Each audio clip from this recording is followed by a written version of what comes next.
Rob Callister's joining us. We're doing these interviews with the MHKs 1 year on, and I suppose I'm asking people what they have got out of that. But did you have a unique selling point when you went round door knocking? Did you stand on one particular issue that stood above the rest? Not particularly. I think I wanted more honesty. I wanted an MHK that was contactable, an MHK that is not afraid to speak his mind, an MHK that actually spoke up for Onken.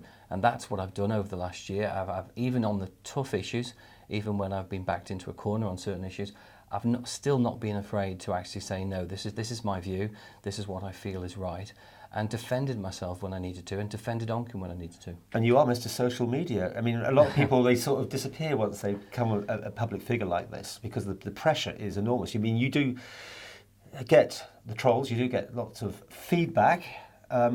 It's not put you off? It has put me off, and it's starting to put me off, if I'm being perfectly honest. I've been doing social media since 2011, so I'm one of the very first people, and a lot of the political Facebook sites have come up around myself and a couple of other people. And over the last couple of months, I have started to think, well, maybe I shouldn't be doing my weekly blog, maybe I shouldn't be keeping people informed as much as I have. But I genuinely believe in keeping people informed. I genuinely believe in posting honest items in order to keep my constituents fully informed. If they're not interested in what I'm doing, they don't have to read it, they don't have to look at it, they can ignore it. But I feel it's part of the role, and that is to keep constituents informed, not just of what's going on, but more importantly, how I feel on topics and how I'm representing them. And that sort of side, that will continue. But is it negativity that much, is it? The negativity over the last couple of months has become really serious, to the point that there is some serious trolls out there which are just doing nothing but undermining me. It is disappointing, because I genuinely just want to be open, transparent. I want to engage with my constituents. I want to engage with the people of the Isle of Man. Social media is a fantastic tool to actually listen to people. And that's what I use it for more than anything else. I'll post something, a lot of people will then post their thoughts. If you take the likes of my weekly blog, I've done a weekly blog now, believe it or not, for over a year. I started my blog in respect of how my experience at the election. So I told people, this is the process you need to go through if you're thinking of standing for the House of Keys. When I was elected, a lot of people, not just talking about a couple of people, a lot of people contacted me and said, I actually want to know what an MHK does. I don't have any idea what an MHK does. I vote for one, and I may see them in the paper occasionally, and I may hear them on the radio occasionally, but I don't actually know what an MHK does. So that's what I've been doing for the last year, and I've been writing that blog now for over a year, and every Saturday I post that, and it gives a full detail of all the meetings I attend, tells people how I feel.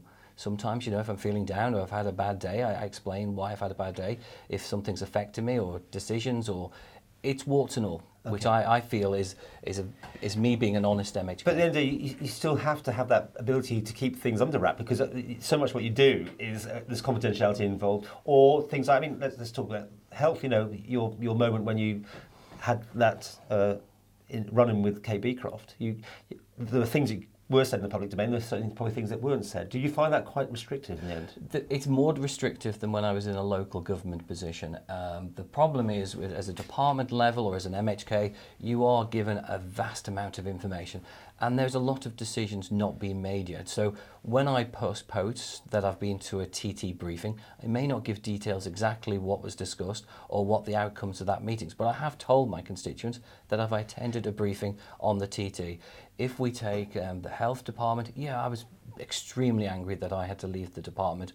I wish I could have stayed, and I would go back in tomorrow if I could. And I still make that sort of request that if I was asked tomorrow to go in, I would go in straight away. Do you think you shouldn't have gone in the first place then? No, I think it was right that I went. I think once things get a little personal, then it's right you stand with your integrity. Yes, it's a decision that I regret, but only regret because the circumstances, because I desperately wanted to get into the hospital. I desperately wanted to speak to the staff. I definitely wanted to understand the financial problems facing that department in order to help the senior management, to help the staff build confidence, morale, and build a better health service for the Isle of Man. And unfortunately, I couldn't deliver that. What are the hats you've got to wear still these days? how much running around between departments have you got? Well, I'm only in one department, which is DD, so I'm a trustee on the Manx National Heritage, representative for construction industry, I'm representative for the tourism industry. I'm also motorsport as well, which is really keeping me busy as well, because motorsport is one of these assets that the Isle of Man desperately needs to keep hold of. But there's a lot of problems under the surface which I have to deal with, and I'm dealing with continuously. That's why I'm holding so many briefings and meetings in order to resolve these problems. So the Vision 9 comes under your sort of watch, does it? But it's not really Vision 9. I have nothing really to do with Vision 9. My vision, sorry to use the pun, is to actually look at the future of the TT. It is now going to be run by the government, which is what you and I said at the grandstand during TT. My job is to make sure it's cost effective. My job is to raise as much revenue as I can, but also to work with the multiple stakeholders, which is incredibly difficult. You've got the Marshals Association, you've got the paramedics, you've got the emergency services, you've got race control. There is a lot of individual parts that come together to bring the TT and the motorcycling festival, which we're currently enjoying. So I'm working with all those stakeholders, but more importantly, I'm listening to those stakeholders, finding out what their concerns are and trying to rectify them. So have you found government? I mean, is it walking in some sort of glue? No, I don't. I find the job fantastic. I absolutely love the job. It's the best job I've ever had. I always explain it. It is split into three. I know a lot of people said the MHK shouldn't be constituency MHKs, but it is part of the role. So it is split into three. You have your constituency side, you have your government side, which is your parliamentary, your lawmaker, and then on the other side, you have your department. So department work, even though it's in recess at the moment, it is extremely busy still. So in October, when the parliamentary stuff comes back again, that will start, your workload starts to increase. So this is the time to actually look at things, to review things, and to take a break where you can. And yeah, this is the first year, so you're moving to second year, you've got that time, and then before you know it, it'll all be sort of electioneering again. Have you got a lot of things you want to get through next year? Well, I've already started to look and pick up a bill that John Horton had originally brought, and that was trying to sort out a debtors register and to give more confidence to small businesses. That again was using my construction hat. A number of merchants and small businesses contacted me to say they're having serious trouble about getting payment for services they provide. It is having a knock-on effect within industry. So I've already spoke to Treasury. They are currently putting together a better legislation and putting together a consultation ready to go out. So I'm hoping that will go out this summer and hopefully come into practice early next year to give the confidence that we need for businesses. Okay. Any aspirations to take on a ministership? Not at this present moment in time, but like most things, I have the skills, I have the confidence, the arrogance. Some people would say, if the chief minister asked me tomorrow to take on a role, yeah, I would take it. What would you like? Health? If I was offered help, I would take it, but that's not the point. I'm enjoying working on my responsibilities. I know that sounds a cliche, but that's absolutely again. What would you like though? Come on, let's push you a bit. If I was out of the department, where do you think you fit best? I wouldn't want a department that's is just a ticking box. I want a department that works hard. Yes, I would take health. Yes, I'd take any realistically role. Let's be fair. It's not about becoming a minister. It's about fulfilling your responsibilities in your role.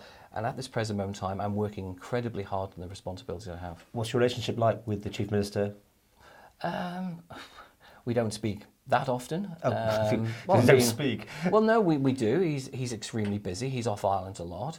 But when he's in and around the offices, we talk. So I don't have... There's not a problem with me and the Chief Minister, but like most ministers, they're busy in their department, so I don't see them as much as I would do other backbenchers, because we obviously gather in Tynwald. Ministers have their offices within their departments. The Chief Minister has his office. So it's when we meet, yes, we talk, and we're very polite and everything else, so no problems. And is that loving still carrying on overall? I mean, how do you feel the mood is in the house between when you started and where it is now? Again, being honest, I think it's getting warmer, should we say? It's because obviously now we're settled into the role, and we're getting a bit more confident. We now need to challenge some of the decisions, because I'm totally against the stealth taxes. I said that during the election. I do not want the people of this island to keep getting that drip effect from the stealth taxes.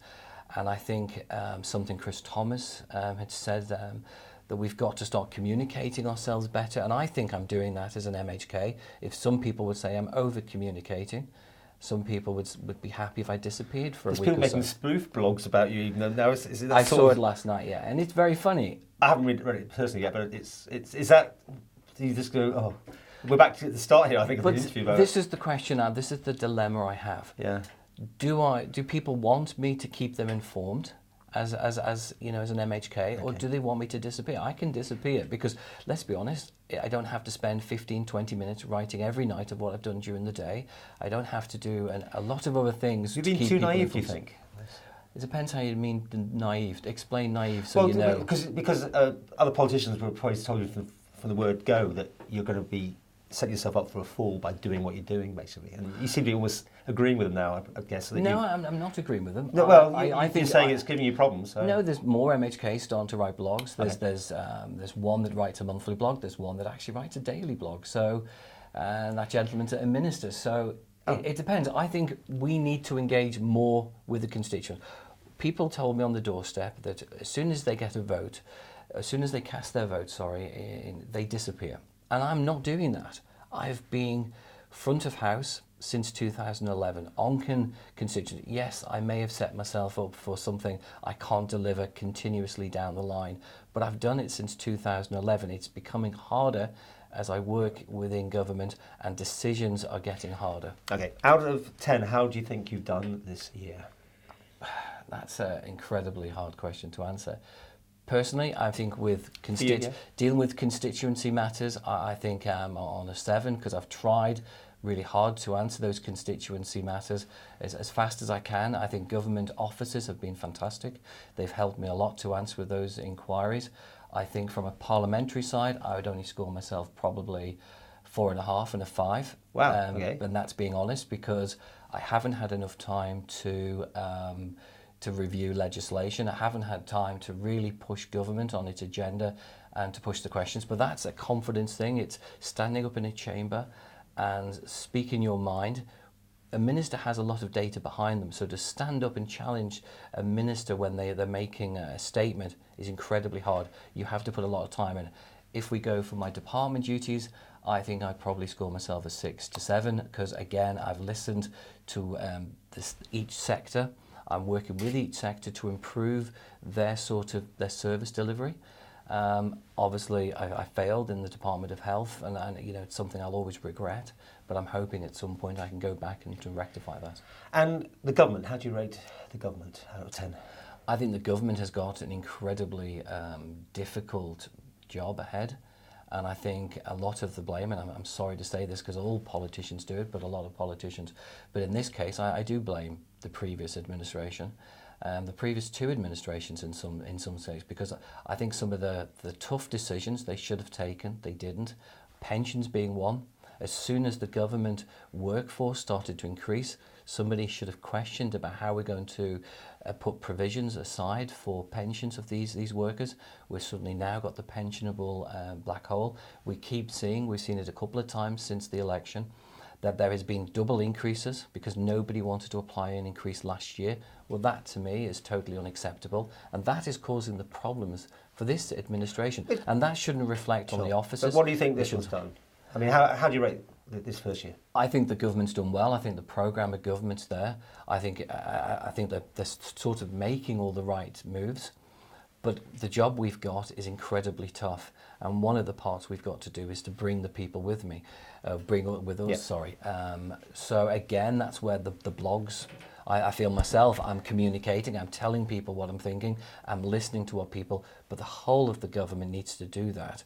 And I also think if we take some government departments, civil servants need to know that their job is to serve the people of this island, and they've got to make the tough decisions. Have you found that difficult dealing with some of the civil servants? No, I have to admit, and I'm happy to go on the record and say I found the officers absolutely fantastic. Okay. I haven't encountered, I did encounter it at a local level. I found it quite hard with some individuals who I felt were being disingenuous and not being honest with what they were saying to me. But as an MHK, every time I've made a request, they have been excellent. They've come back straight away. They've helped. If they didn't know what it was, they'd come back. So no, I have nothing but praise for the officers and the government. And out of 10, what was it? For government, I think again I'd go for 7. Because safe 7, is it? I think it is a 7 because from the public point of view, they will say they're not being engaging. We're applying more stealth taxes. Nothing's changed, but behind the scenes there is massive change. And as MHKs, I genuinely believe we've got the best House of Keys that we've had for a long time, the best Tynwald we've had for a long time, because we've got a lot more business people in there. So they're making decisions based on evidence. And from what I'm seeing as an MHK myself, I'm seeing a lot of MHKs talking to each other, a lot of MHKs exchanging ideas. So we're not just in isolation. Are you a career politician? Do you see yourself doing this for many years to come? I mean, past obviously this term. That's up to the constituents. Well, yeah, but would you like to do it? I mean, I know it's a long way away. If somebody asked me, yes, I would stand again. Obviously, 4 years is a long time, and I've had an incredibly tough first year in some aspects because I've not been a shrinking violet. I don't see why, if somebody says something that's factually incorrect, that you can't challenge that. And some people see that as being a troublemaker. Some people say, well, good on them. I'm not sure how the people of Onken or how the people on the Isle of Man see me. So you're still revved up at the moment, you're fired up to say you'd like to do more? I still think it's the best job in the world. I think it's the hardest job I've ever had in my entire life. There's some additional training that MHKs should have, especially dealing with constituency matters. And I've said that on one of my blogs a few weeks ago. And what about media? Because you did kind of jump quite early. I'm just remembering things where you might have regretted when you reacted quite quickly or hadn't taken enough advice. I'm just trying to think what these stories were. But do you think you get enough training to handle everyone? I mean, dealing with the public and the media. Well, again, I had a good grounding. I was an Onken MHK for 4 years, so again, 5 years realistically. But it set me the stepping stone to this position. Yeah, we could do with more training because you suddenly go from being Joe Blogs, whatever your background is, to being a national politician. You're expected to deal with constituency matters. You'll hear things that realistically you're not trained to deal with, and you've got to adapt and deal with those circumstances. So you do hear things which it does hit you emotionally, personally, and I've had that over the last couple of weeks, and you were desperately wanting to get help for them. On the flip side of it, it is a fantastic job to represent the Isle of Man. Next month I'm going away to the first ever European Dark Skies Conference in Scotland. So it's great that I'm going, and I'm going to represent the Isle of Man. I'm going to be able to sell the 26 Dark Skies sites around the Isle of Man and put the Isle of Man's case. We've got a national flagship of the TT. Okay. And the motorcycling. You're doing festival. a great job selling. Well, no, because there is a lot of I think that's the problem. We beat ourselves up so much. And that's the problem. We need to actually say, no, these are the positives of the Isle of Man. There's a lot of stuff coming through. We've got a hotel application coming through. We just heard yesterday of a potential application going through in the Bride. Things are looking positive. What we do need is to rebuild confidence. What we desperately need is to increase people's wages. What we also need to do is drive down energy cost and utility cost, costs for getting goods here on the island. If we sort those out, the Manx public will be happy, I'll be happy. Okay, and we'll do another one next year, see how it's all been going. Thanks for joining us today. Thank you, Paul.